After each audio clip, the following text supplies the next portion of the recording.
So I want to welcome back Robert Don, and this is a bonus part of the episode on our website where I give the guest the opportunity to talk about something separate from their awakening or just give you an idea and a little flavor of Rob differently than what he went to. So, Rob, you want to share some story with us or something about your life today? Yeah, I went into the field that I did, which is corporate banking, because of the fact that I thought it was attractive, luring. I dealt with a lot of high profile companies and deals and stuff like that.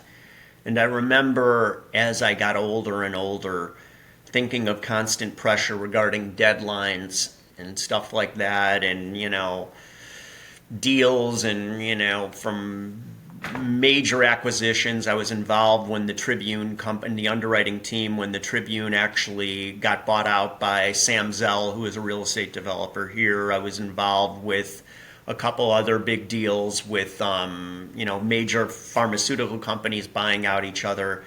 And then one day I remember seeing, especially about years and years later, kind of what does it all mean?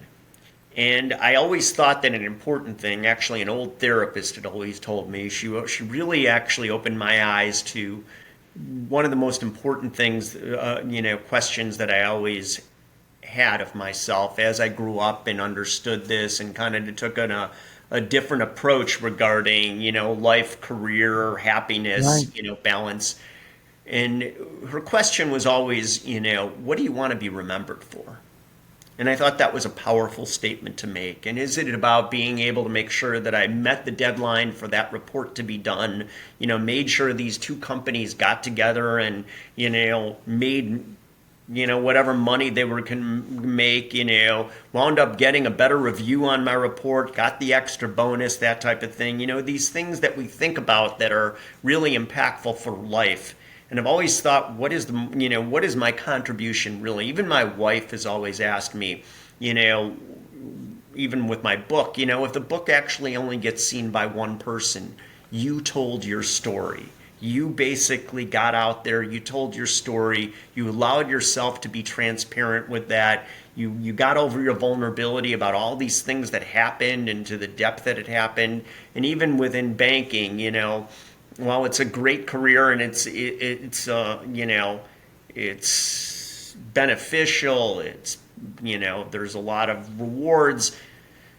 What I'm getting at is it's nothing more than a means to an end rather than an end in itself. I've always thought what's important in life is what do you want to be remembered for? And I've always taken those words and used that to try to think about, especially as I've come to the end of my career, more or less professionally in the banking world.